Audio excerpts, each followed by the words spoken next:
Really, Filipinos are highly emotional people. So, with the jury system, you think work in this country? Tapos may tayo sa kampihan, di ba? Yes. So, will it really work? I mean, logically, yung reasoning bang yung nababaw yan? I would rather answer that in the form of a wish. Na I hope we can achieve a society wherein a jury system will work in the Philippines. I think it's possible. Ngayon, select people. Yun yung gusto natin sa demokrasya.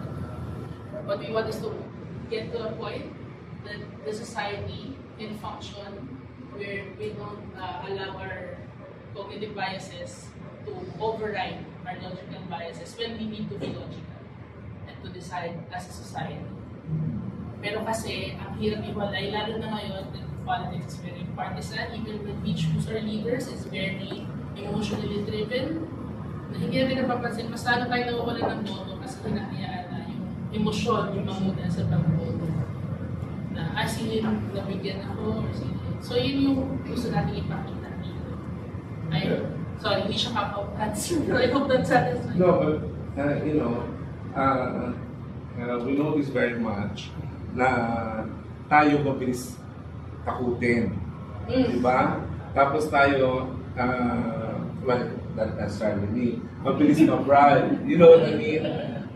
Malagyan ng content, mabigyan ng gift, and mag-iiba na yung decision mo. So, tingnan natin, ba, it's this really going to work. Yun lang naman. Oh, I agree. So, hopefully lang. plain answer for me is not to happen. And then to respond, this might also be a commentary on how politically immature we are as a nation. Yeah. With the way and we see that in social media, the way we interact with each other.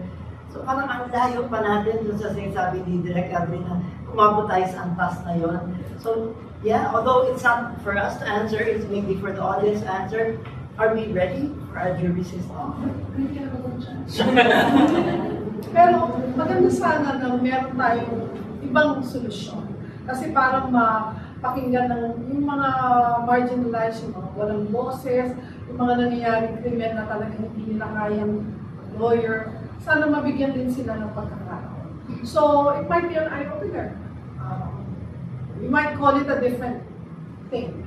And then the jury system, won't it end up to be an elitist, another elitist thing? Yes. It's Diba yung possible. Gatekeepers of justice. Yeah. Who's going to be your